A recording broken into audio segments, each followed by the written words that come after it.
کل 5 فروری کو پاکستان میں اور آزاد کشمیر میں یوم یکجہتی کے عنوان سے ایک دن منایا گیا، ایک عرصے سے منایا جاتا ہے۔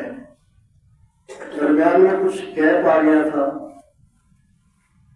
لیکن جب آپ کی عوامی حقوق کی یہ تحریک ہے، اس میں زور پکڑا، لوگوں کے اندر یہ شعور آیا، سمجھ آئی کہ ہمارے حقوق پہ ڈاکہ ڈالنے والا براہ راست نہ انڈیا ہے، نہ امریکہ ہے، نہ دنیا کی کوئی اور بیرونی طاقت ہے۔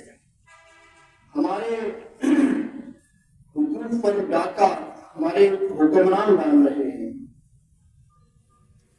اور اس پر آپ لوگ کھڑے ہوئے اور آپ نے جزوی طور پر کامیابی بھی حاصل کی۔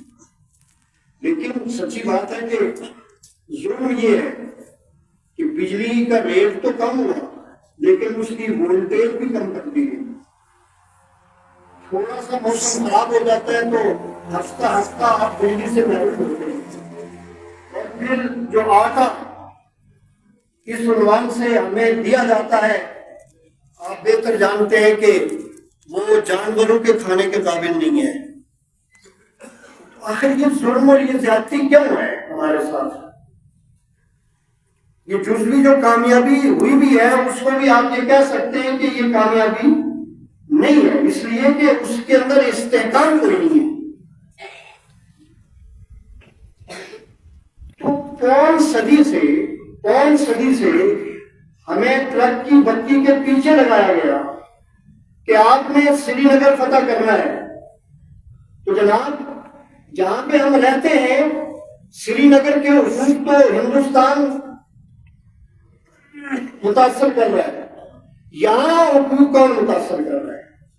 اس لیے ہم شعوری طور پر، ہماری قوم اتنی بیدار ہو چکی ہے، وہ یہ سمجھتی ہے کہ جب تک ہم مظفر آباد میں حقیقی معنوں میں سچی قیادت کو نہیں بھیجیں گے تو ہمارے حقوق محفوظ نہیں ہو سکتے۔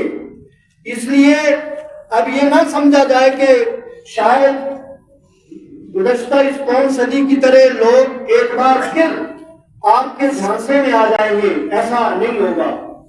اب لوگ بیدار ہو چکے ہیں، شعوری طور پہ جاگ چکے ہیں، ہمیں اپنے حقوق کی پہچان ہے۔